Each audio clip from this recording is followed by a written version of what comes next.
Avant de renforcer le dos, il faut s'assurer que les structures périarticulaires soient suffisamment souples pour permettre un mouvement libre. Nous allons donc nous positionner les pieds largeur d'épaule. Voilà, genoux fléchis. Et nous allons demander une bascule du bassin en arrière. Voilà, en avant, en arrière. En position genoux fléchis, nous allons demander de pointer les fesses en arrière et de rentrer les fesses en avant. Pointer les fesses en arrière.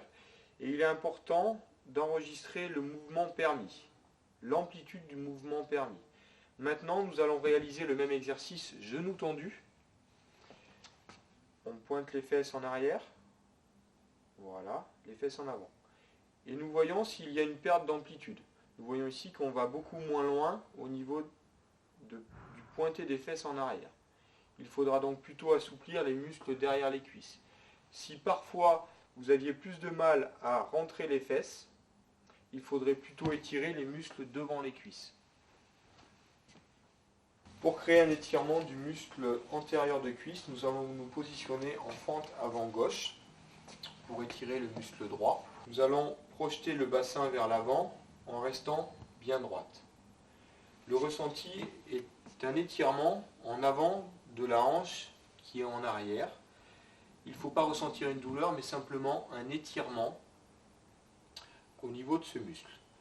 On maintiendra l'étirement pendant 15 secondes et on relâche. Nous pouvons faire 2 à 3 répétitions. On descend. Voilà. Le dos reste toujours bien droit. C'est une projection du bassin en avant. On maintient l'étirement. On revient.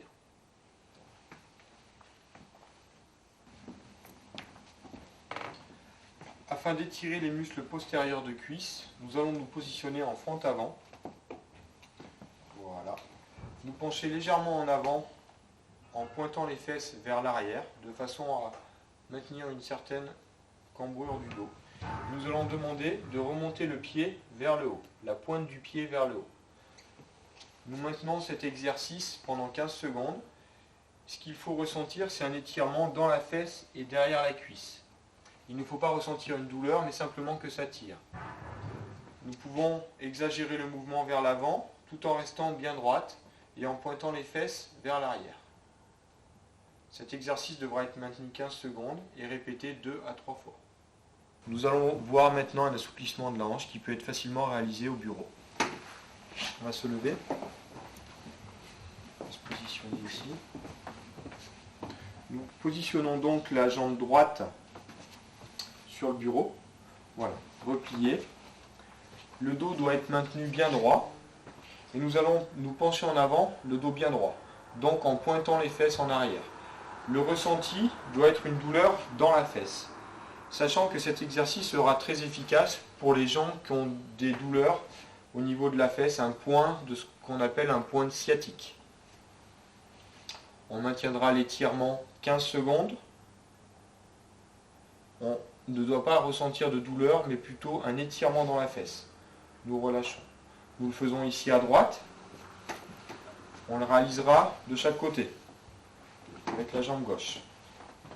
De la même façon, la jambe est repliée, bien à plat. Voilà.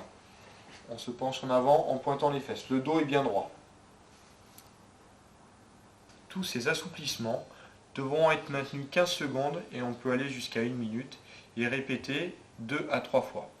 Ce sont des assouplissements facilement réalisables au cours de la journée. Il ne faut donc pas hésiter à les pratiquer régulièrement, 2 à 3 fois par jour, de façon très courte. Ce sont des étirements, donc nous ne devons pas nous faire mal, mais avoir un ressenti d'étirement, simplement que ça tire. S'il y a une douleur, l'exercice sera trop insupportable et donc pas très agréable à pratiquer. Si des fois vous aviez quelques problèmes vraiment pour ressentir les choses, vous devriez demander à votre kinésithérapeute.